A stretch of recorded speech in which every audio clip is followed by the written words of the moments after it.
Welcome to the राशि की Trishika YouTube channel. आज मैं लाई हूँ त्रिशिका का पहला मिनी ब्लॉग जिसमें हम बात करेंगे त्रिशिका की पहली दिवाली कैसी रही। तो इस बार त्रिशिका के बाबा दादी गाँव गए हुए थे, तो मैं, त्रिशिका और उसके पापा ही थे। दिवाली के दिन भर सारी तैयारियां करने के बाद शाम को हम तैयार हुए।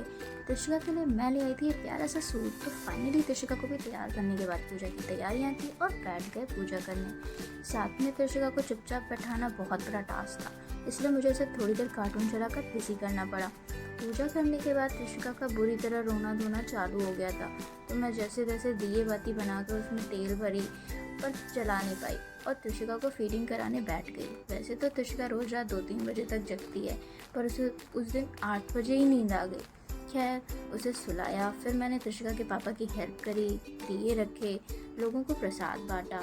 1 घंटे में त्रिशिका उठी रोते हुए। उस दिन त्रिशिका बहुत इरिटेट हो रही थी, तो थोड़ा उसे खिला पिला कर हमने थोड़ा उसके साथ खेला। फिर उसके नॉर्मल होने के बाद हमने साथ में फ़ोटोज़ खींची। त्रिशिका बहुत छोटी है, इसलिए दिवाली पर मैं ज़्यादा डेकोरेशन नहीं कर पाई। थोड़ा बहुत कोशिश करी घर को सजाने की। रंगोली के नाम पर सिर्फ स्टिकर्स ही लगा पाई, क्योंकि त्रिशिका रंगोली बनने नहीं देती। त्रिशिका को लाइटिंग्स बहुत पसंद है, तो वो लाइटिंग देखकर उन्हें छूने की कोशिश करती है। इसलिए मैंने और त्रिशिका के पापा ने कोशिश करी कि ऐसी कोई भी चीज़ उसके पहुंच में ना हो जिससे उसे खतरा हो। घर के अंदर मैंने वाटर सेंसर दिए का यूज़ करा था। तेल वाले दिए सिर्फ छत और बालकनी में रखा। फोटोज़ वगैरह करने के बाद हम गए छत पर। मैंने बहुत थोड़े से पटाखे मंगाए थे, जस्ट टू मेक श्योर कि त्रिशिका दिवाली के दिन पटाखों की आवाज़ से यूज टू रहे। जनरली बच्चे रोते हैं और फेस्टिवल एंजॉय नहीं कर पाते, पर त्रिशिका बीइंग त्रिशिका वो डरी नहीं, और लाइट्स जो पटाखों से निकलती है ना, उसे देखकर वो वाओ वाओ कहकर बहुत खुश हो रही थी। वो किसी भी चीज़ से नहीं डरती, टच वुड। शुरू में वो पटाखों की आवाज़ से थोड़ा शॉक्ड थी, पर थोड़ी देर देखने के बाद वो सेट हो गई। पटाखे जलाते वक्त हमने त्रिशिका को बहुत केयरफुली हैंडल करा था। उसे बिल्कुल इधर उधर अकेले नहीं जाने दे रहे थे।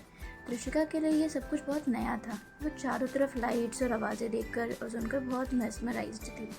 शाम को जब त्रिशिका ने रोना शुरू करा, तो एक पल को मुझे लगा कि इस बार का फेस्टिवल तो गया, क्योंकि बच्चों को परेशान देखकर कुछ भी करने में मन नहीं लगता।